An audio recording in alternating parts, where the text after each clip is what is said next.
accueil si chaleureux. Ah oui, président.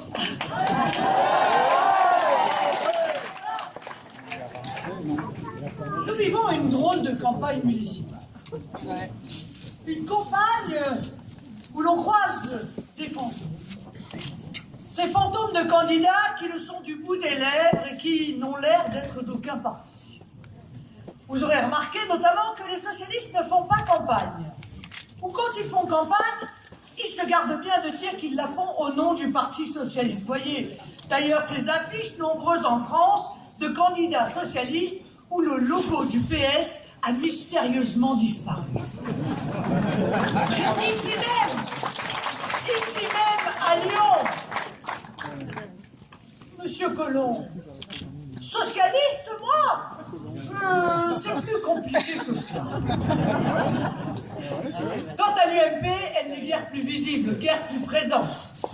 Il faut dire que l'UMP passe le plus clair de son temps à se regarder le nombril, à se demander quel prochain scandale financier ou judiciaire va l'emporter, ou à lancer un nouvel épisode de ce feuilleton interminable de la guerre des chefs. Et quand elle ne s'occupe pas de cela, elle voit passer en boucle le spectacle désolant de son ancien mentor, l'ex-président de la République, qui depuis des mois minaude, tergiverse devant des Français qu'il pense intéressés, mais qui l'ennuient profondément en réalité. Reviendra pas. Que l'UMP tout entière sache en tout cas que rien ne pourra bouger tant que le roi déchu n'aura pas pris sa décision. D'assister à ce spectacle, ce cinéma pitoyable, et que surtout en attendant, elle se garde bien de proposer quelque chose aux Français. Alors, l'UMP fantôme, parti fantôme, elle aussi ne fait pas vraiment campagne non plus, elle n'est pas vraiment dans le jeu, elle semble un peu, en beaucoup d'endroits, hors de l'équation. Bref, on a le sentiment que le système UMPS voudrait que cette séquence électorale passe rapidement et que tout le monde l'oublie très vite, qu'on passe rapidement à autre chose.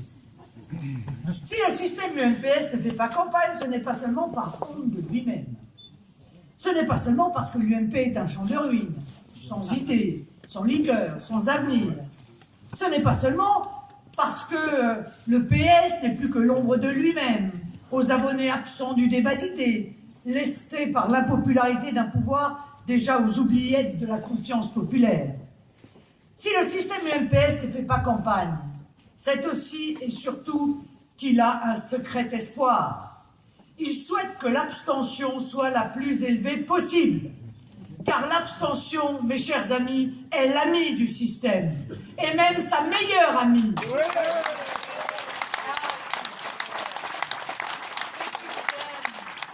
Il sait bien que moins les Français vont voter, plus les sortants ont de chances de repasser, en douceur, en toute discrétion, presque par effraction. Il sait que moins les Français vont voter, plus le risque d'un vote de rejet s'éloigne. Nous le constatons, toutes les élections ces dernières années l'ont montré.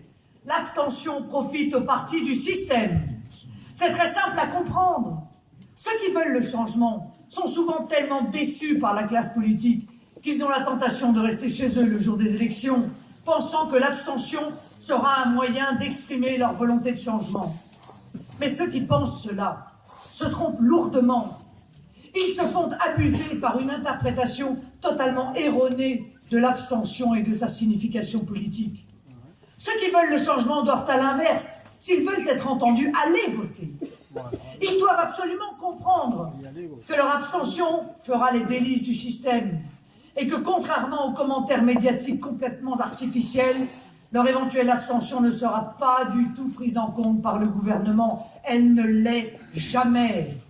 Oh, si l'abstention est forte, le gouvernement feindra de s'en émouvoir pendant 5 minutes. Sur les plateaux de télévision, on connaît le refrain. Oh, quel dommage que les Français aient boudé les urnes. Quelle tristesse pour la démocratie.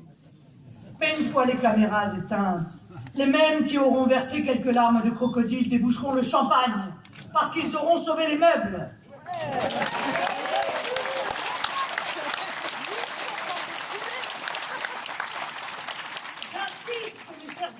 un point crucial.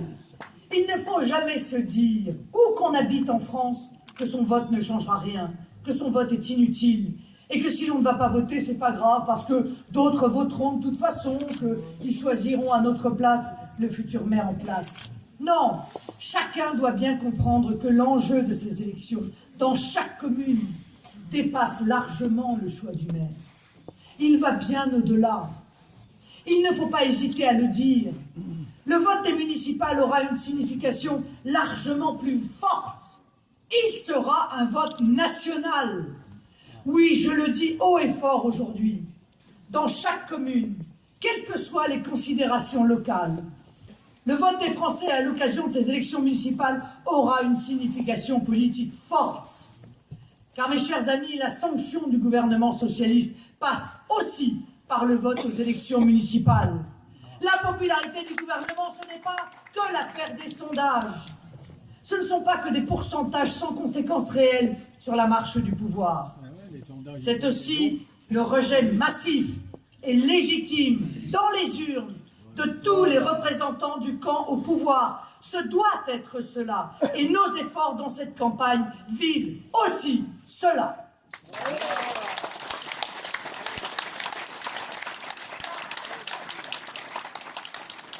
Vous savez que dans de nombreuses communes, et c'est le cas ici à Lyon, le sortant est socialiste.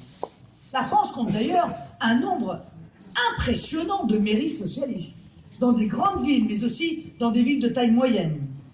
Et je le dis avec force, ces maires socialistes, bien trop nombreux en France, sont peut-être des élus locaux, mais ce sont pour beaucoup des cumulards, dont bon nombre siègent à l'Assemblée nationale ou au Sénat, où ils votent servilement les projets de loi du gouvernement. Beaucoup sont des politiciens confortablement installés dans les réseaux du pouvoir socialiste, qui détient tout aujourd'hui. Toutes les assemblées, quasiment toutes les régions et bon nombre de départements.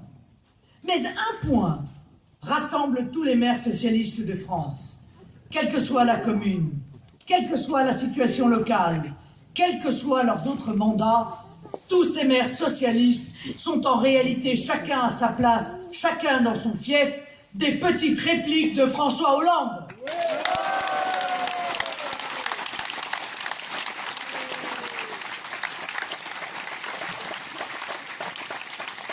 Ces maires socialistes ne sont pas seulement socialistes en laissant les finances de leur ville déraper, les impôts s'envoler, l'insécurité exploser ou l'immigration de masse transformer leur commune en agrégation de communautés qui se superposent et même parfois se font la guerre. Ces maires socialistes sont aussi socialistes par les intérêts qui les lient au pouvoir national, à qui ils doivent tout, parce que c'est le pouvoir national qui les a investis et qui, en retour, compte sur eux pour le défendre. Partout en France, alliés lorsque les circonstances l'exigent aux autres composantes de la majorité, verts, communistes, radicaux, tous ces maires socialistes, c'est Eugène Binès à Hénin-Beaumont, c'est Laurent Kalinowski à Forbach, c'est Francis Adolphe à Carpentras, c'est Gérard Collomb à Lyon, tous jouent un rôle beaucoup plus néfaste encore qu'il n'y paraît. Ce sont en effet les relais et les gardiens de l'idéologie mortifère qui gouverne notre pays. Ces gens-là sont en place dans leur mairie pour appliquer au niveau local une politique qui s'inspire de celle menée là-bas, à Paris, et qui fait déjà tant de mal au niveau national. Oh, je vous l'ai dit, en ce moment, ces gens-là ne se vantent pas d'être socialistes. Ils ont tout de même conscience du rejet de l'exécutif. Mais ces maires en place, relais du gouvernement, jouent un rôle terrible aussi parce que ce sont des filtres de la réalité, qui n'en projettent qu'une vision adoucie, gentillette, une vision aux antipodes de la dureté des conditions de vie réelles de nos concitoyens, qui, eux, vivent dans la vraie vie. Ces maires en place, relais du gouvernement, empêchent l'éclosion de la vérité. Ils sont là pour rassurer, pour dire que tout va bien, pour faire le moins de vagues possible, pour faire croire que le pouvoir, en fin de compte, ne fait pas si mal son travail. Les entendez-vous jamais critiquer le gouvernement? Les entendez-vous dire au nom de la population, celle qui les a pourtant élus, leur faisant confiance, à quel point aujourd'hui les Français souffrent? Les entendez-vous relayer les appels du peuple, de ce peuple à bout de souffle, qui aimerait compter sur eux pour que sa voix soit entendue, défendue, écoutée, suivie, partout en France? Ces relais du pouvoir cachent la misère du pays. Ils la nient, parce qu'ils savent que si le système tombe, ils tomberont aussi.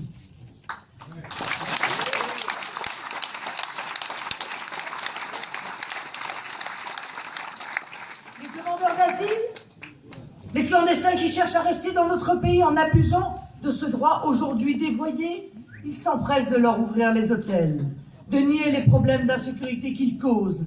Ils en cachent d'ailleurs bien souvent le nombre.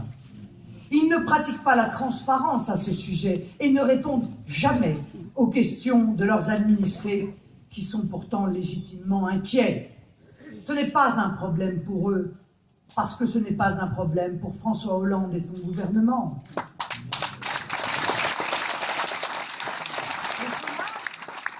Le chômage explose dans leur commune. Ils sont les seuls à ne pas le voir. Le chômage n'existe pas plus dans leur commune qu'il n'existe au niveau national pour François Hollande et son gouvernement. Ce n'est pas vrai. Leur ville ne connaît pas le chômage de masse. Dans leur ville non plus, il n'y a pas un jeune sur 4 au chômage. Dans leur ville non plus, les plus de 50 ans ne se font pas jeter du marché du travail largement avant la retraite. Dans leur ville non plus, aucune usine ne ferme, aucune entreprise ne subit la concurrence déloyale de l'étranger ou l'euro cher. Aucune ne voit les banques refuser de lui prêter. Et dans leur ville non plus, il n'y a pas de problèmes sociaux. Remarquez, aborder la question sociale dans leur commune, ce serait, comme sur la question des demandeurs d'asile, ouvrir la boîte de Pandore. Car chacun sait que les budgets sociaux de nombreuses mairies en France explosent. Parce qu'il faut bien s'occuper des immigrés, des clandestins même bien souvent, de leur logement, de l'éducation de leurs enfants.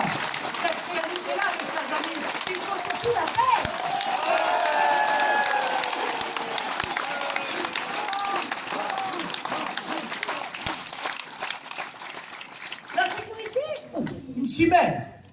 Il n'y a pas d'insécurité dans les villes socialistes. Il n'y a pas d'insécurité parce que c'est encore un phénomène qui n'existe pas pour M. Hollande et son gouvernement. M. Valls se réjouit des chiffres pourtant catastrophiques de la délinquance. Eh bien, tous les maires socialistes d'en faire autant. Les cambriolages, les atteintes violentes aux personnes, le deal dans les cages d'escalier, les armes dans les caves.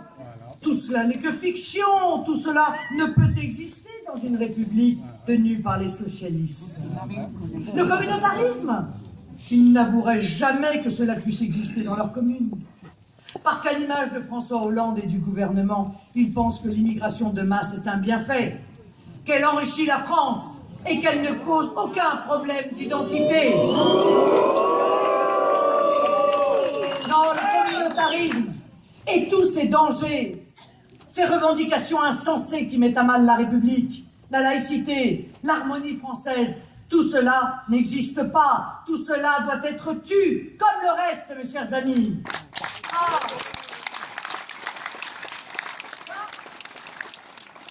Ça pour nous noyer sous les projets de gares TGV illusoires, de construction de maisons de quartier, de bibliothèques ou autres médiathèques, ils sont là et bien là. Mais pour s'attacher à la réalité du chômage, de la pauvreté, de l'immigration et de l'insécurité, il n'y a plus personne.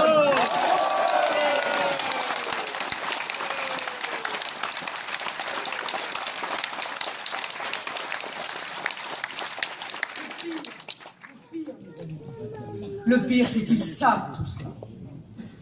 Mais ils le taisent. Circuler, il n'y a rien à voir. Ils le savent peut-être encore mieux que les hiérarques de Paris. Ils le savent, mais ils savent surtout qu'il ne faut rien dire, rien reconnaître, rien révéler, parce qu'il serait dramatique, comprenez bien, que les Français se mettent en tête de renvoyer ce petit monde à ses chères études, qu'ils prennent conscience qu'il est temps de chasser ces fossoyeurs de la prospérité, de la tranquillité, en somme, ces fossoyeurs de la France. Et parce qu'il faut bien que les Français continuent à voter pour eux. continue à alimenter la machine électorale du Parti socialiste, qu'ils continuent de donner leur voix à la gauche partout dans toutes les villes. Eh bien, sachez, mes chers amis, et répétez-le autour de vous, que chaque voix donnée à l'un de ces sortants socialistes, c'est une voix donnée à François Hollande. C'est un quitus donné à un gouvernement qui mériterait exactement l'inverse.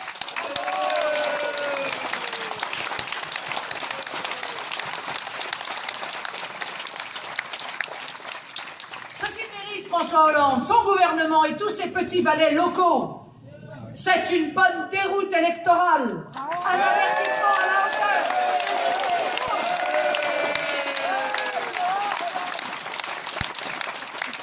Il faut les sanctionner, mes chers amis, durement, très durement, sans aucune forme d'hésitation, pour faire passer un double message.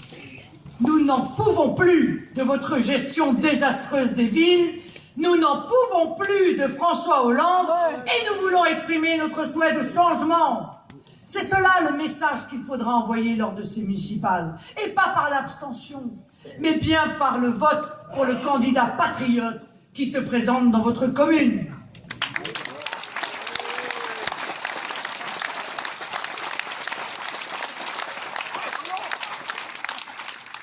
Et à tous ceux qui croient encore, oui, il y en a, mes chers amis, qu'il est un autre moyen de dire son souhait de changement, de mettre une claque au pouvoir socialiste en passant par le vote UMP. Je dis très clairement, le vote UMP est une terrible illusion. Car un vote pour l'UMP, d'abord ce n'est pas glorieux, c'est même un peu immoral.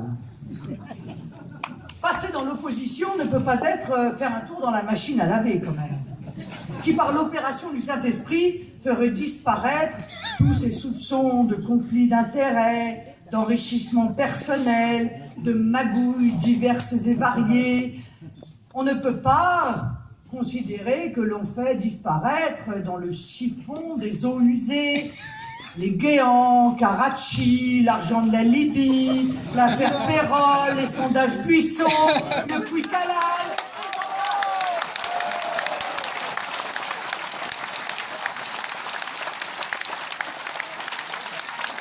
Ce serait quand même un peu fort de café et un peu facile. De surcroît, voter UMP, ne l'oublions pas, c'est voter pour le système. C'est voter pour la fausse alternance qui ne fait en réalité que renforcer le système. C'est en effet une autre manière de faire plaisir au système. Car entre l'UMP et le PS, au-delà des mots, mais quelle différence! Que l'on parle du clientélisme au niveau local, que l'on parle de l'endettement et des impôts, ou que l'on parle de la politique menée au niveau national, quelle différence! Quel espoir, l'UMP! Voter UMP parce qu'on est mécontent des socialistes. Mais c'est aussi efficace que d'arroser le sable. Je vous le dis très clairement.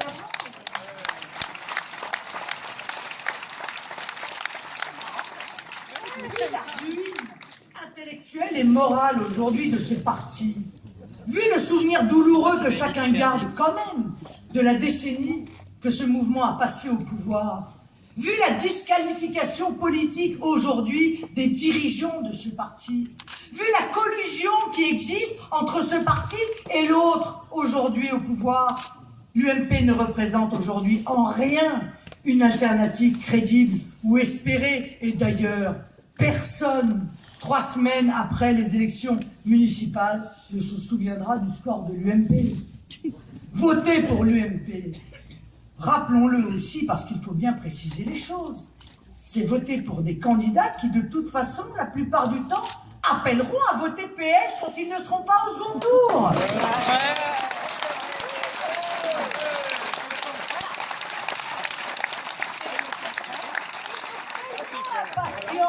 D'appeler à voter PS, que certains ont déjà fait.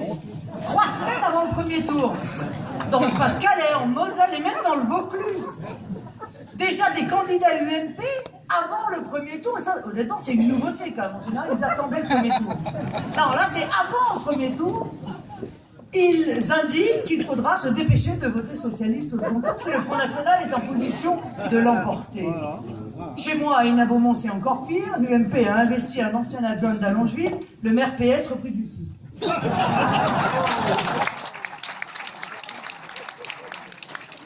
Le vote PS, c'est un blanc-seing donné à François Hollande et à son gouvernement. Le vote UMP, c'est un vote perdu. Le seul vote utile, vous le connaissez, c'est le vote Front National.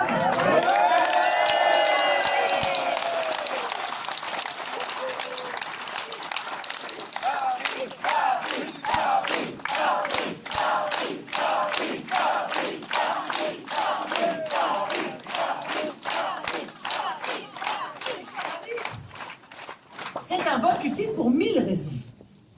D'abord parce que dans les communes, sur nos territoires, partout en France, quelle que soit la taille de la ville, sa situation, nous avons besoin d'investir les conseils municipaux. Nous avons besoin d'y débarquer en force pour faire vivre la démocratie locale, pour faire savoir aux habitants ce qui se trame dans le secret des pouvoirs locaux, pour faire entendre une voix différente, celle du peuple, qui partout a son mot à dire. C'est aussi un vote utile parce que nous devons renforcer notre implantation locale. Et chacun des candidats du FN ou du RBM qui fera un bon score deviendra un conseiller général ou régional, voire un député en puissance. C'est l'avenir que l'on prépare en votant dès aujourd'hui Patriotes. C'est aussi un vote utile parce qu'il est des mairies que nous pouvons gagner dès aujourd'hui. Je l'ai déjà dit, je ne fixe pas d'objectifs chiffrés à ce sujet. Ce serait complètement hasardeux, tant l'incertitude est grande sur de nombreux paramètres, abstention, pas abstention, triangulaire, quadrangulaire, appel à voter UMP, PS ou PS, UMP, etc., etc. Mais je sais que nous pouvons gagner des villes et que nous pourrons y faire nos preuves, montrer à nos concitoyens que les responsables patriotes qui seront élus, parce qu'ils sont proches du peuple, parce qu'ils en ont le bon sens, l'intelligence, seront capables de choses remarquables. Voter Front National ou Rassemblement Bleu Marine, c'est aussi un vote utile parce que c'est le seul vote dont le niveau marquera le pouvoir en place, les commentateurs, les analystes. Et je vais même plus loin. Du seul niveau du Front National dépendra une large part de l'avenir de notre pays dans les prochains mois. Si le FN est très haut, le gouvernement sera contraint de tenir compte de ce très sérieux bouleversement de la vie politique française. Il ne lui sera plus possible de tenter d'avancer sur des chemins hasardeux, où il cherche encore à s'aventurer. L'idéologie du système, ses provocations seront affaiblies. Je pense à des réformes délétères que nous voulons éviter, le droit de vote des étrangers, l'augmentation de la CSG, la PMA ou encore la charte des langues régionales. Mais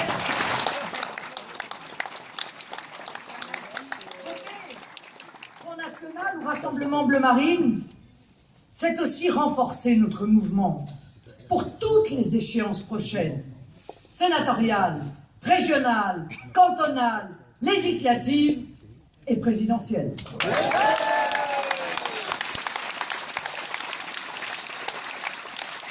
Quel que soit l'enjeu local, le vote pour nos candidats signifie aussi cela. Le patriotisme, l'indépendance de la France, la grandeur de notre pays, l'autorité enfin réaffirmée du peuple français. C'est un message clair sur ce que nous voulons en matière d'immigration, de lutte contre les délits et les crimes, de protection des victimes, de protection de notre identité française, de protection de nos richesses, de notre économie et de notre système social.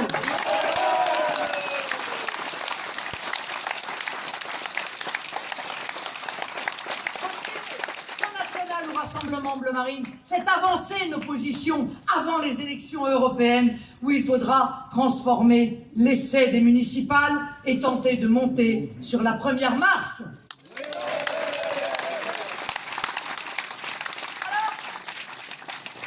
Alors, on nous accusera peut-être de simplisme, on m'accusera de simplisme, mais parfois il faut aller clairement au but. Alors disons-le justement clairement. Partout en France où l'on pense voter socialiste, on votera François Hollande.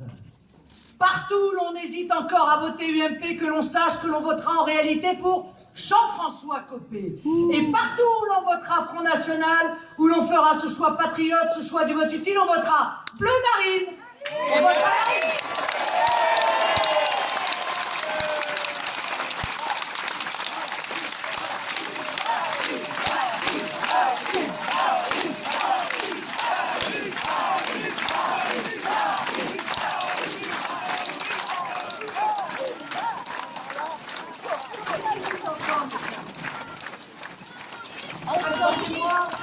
encore quelques minutes, parce que je suis venue à Lyon pour vous dire une autre chose encore.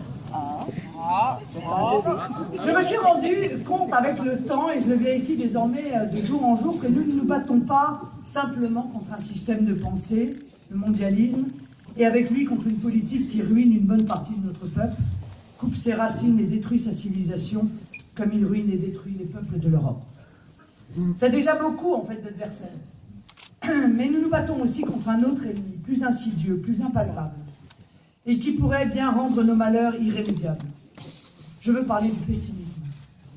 Oui, le pessimisme des Français sur lequel misent les oligarchies au pouvoir pour désarmer les oppositions, voilà un autre ennemi. C'est le grand ennemi intérieur. Je veux dire celui qui est à l'intérieur de nous-mêmes. Tous les jours, je rencontre des Français accablés par les difficultés de la vie et conscients du péril national. Et ils me disent, « Madame Le Pen, vous avez raison sur bien des points, mais il est trop tard. Il est bien trop tard. Si tard que maintenant, il n'y a plus rien à faire, tout est foutu. Les jeunes ne sont plus formés, ceux qui sont formés partent à l'étranger, les frontières ont disparu, l'immigration est incontrôlable, le tissu industriel se défait, les artisans mettent la clé sous la porte, nos campagnes sont à l'abandon, etc., etc. Il n'y a plus de remède dans le style parfois. Eh bien voilà, mon second adversaire, le pessimisme, le découragement, poison de toutes nos volontés, démon de tous nos abandons. Regardons bien ce qui nous guette. L'idée qu'il n'y a plus de ressort nulle part, que la France n'a plus de ressources intérieures, plus de réserves en elle-même. Eh bien si, nous en avons. La France a 3 ressources impérissables. Ses territoires, son peuple, sa tradition politique. Pour le comprendre, peut-être faut-il se garder de résumer toute la politique aux seules questions économiques immédiates, importantes évidemment, mais qui souvent cachent l'essentiel. L'économie n'a pas la réponse aux problèmes économiques de fond. Souvent, la solution est ailleurs, dans des éléments souvent perdus de vue, mais profonds et impérissables. Notre pays a d'abord une réserve palpable, son territoire, ou si l'on préfère, ses territoires. Et bon sang, quelles ressources! Je rappelle que la France a de loin et de très loin le plus grand territoire de tous les pays d'Europe, à la seule exception, certes notable, de la Russie. Et je sais, comme Fernand Braudel, que ces provinces, ces terres, les replis de ces terroirs, sont plus riches et plus divers qu'ils ne le sont ailleurs, constituant en quelque sorte un joker incomparable. Les économistes, les technocrates et la plupart des politiciens vivent à Paris où ils ne s'échappent, entre guillemets, comme ils disent eux-mêmes, que pour des conférences en aller-retour TGV ou des week-ends à la campagne, en sorte que, bien souvent, leur seul horizon est Paris. C'est oublier l'immensité de la France. C'est oublier nos grandes métropoles et nos régions, leur richesse en hommes, en traditions, en savoir-faire, ruraux souvent, artisanaux aussi, et leur créativité technique et industrielle. Et c'est oublier finalement que 10 fois au cours de notre longue histoire, ce ressort secret a montré sa force, notamment quand Paris fut livré à l'anarchie, ou ruiné, ou envahi. Cela est arrivé plusieurs fois au Moyen-Âge. C'est arrivé 2 fois au 19e, mais aussi au 20e. Chaque fois, on surgit de nos provinces des réserves insoupçonnées d'énergie, d'imagination et de combativité. Songez au sursaut de Jeanne, venue d'une province reculée du royaume de France. Songez aux troupes fraîches accourues de toute la nation à l'appel de Louis XIV pour venger Malplaquet. Aux volontaires de Valmy, venus juste de Marseille. Songez au sursaut de Gambetta. Et songez bien sûr à ce que fut la résistance française, qui ne fut pas parisienne, certes, mais a surgi de nos provinces, et dont je n'ai pas besoin de rappeler ici que Lyon fut des années durant la capitale. Lyon, capitale de la résistance intérieure, devant Paris ployé.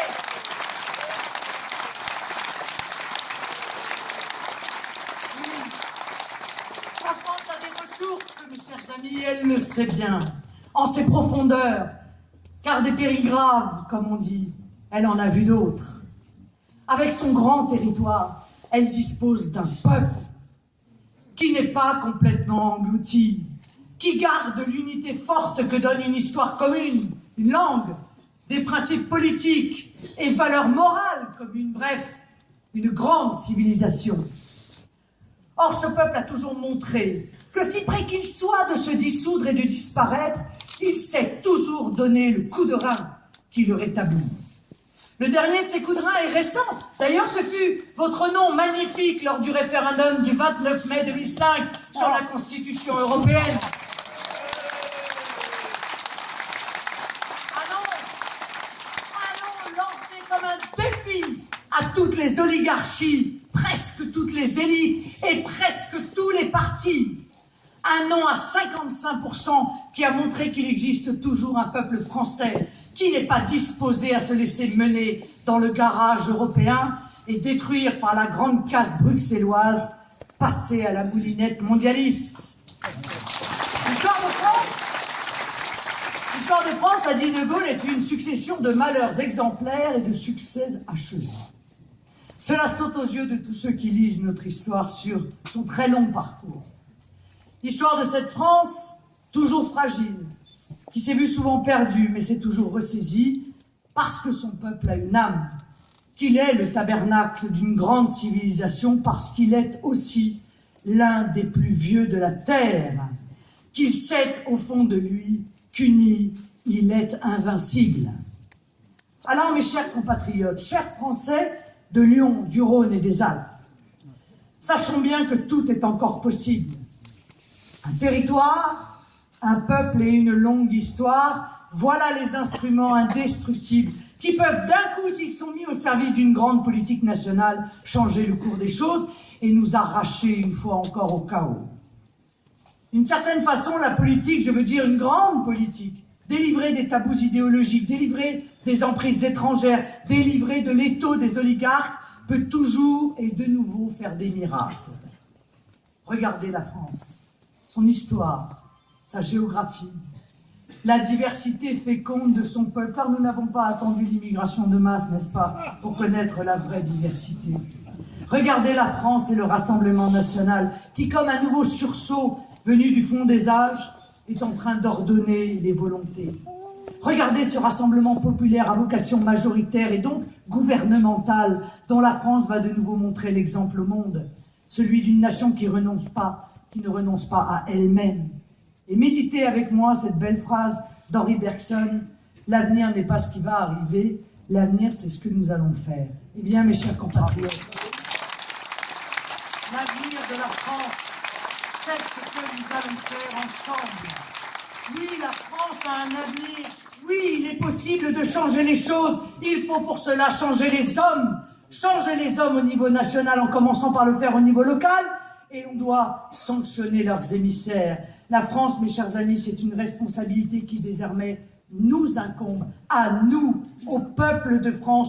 Ne laissons pas les autres décider à notre place. Ne laissons pas la paresse, le dégoût, la lassitude conduire les Français vers l'abstention, ce choix funeste. Mais allons assumer nos responsabilités dans les urnes. C'est un geste politique, mais c'est aussi un geste personnel qu'on doit faire en conscience, que chacun, en faisant le geste d'aller voter, sache qu'il le fait aussi pour l'avenir, pour un avenir pas si lointain, pour son avenir et pour l'avenir de ses enfants, et qu'en votant, personne n'a la main qui tremble. Il est temps de voter patriote, il est temps de faire entendre sa voix, il est temps de dire à ceux qui ruinent la France que nous souhaitons le changement. Alors, mes chers concitoyens, tous aux urnes pour que vive notre avenir français.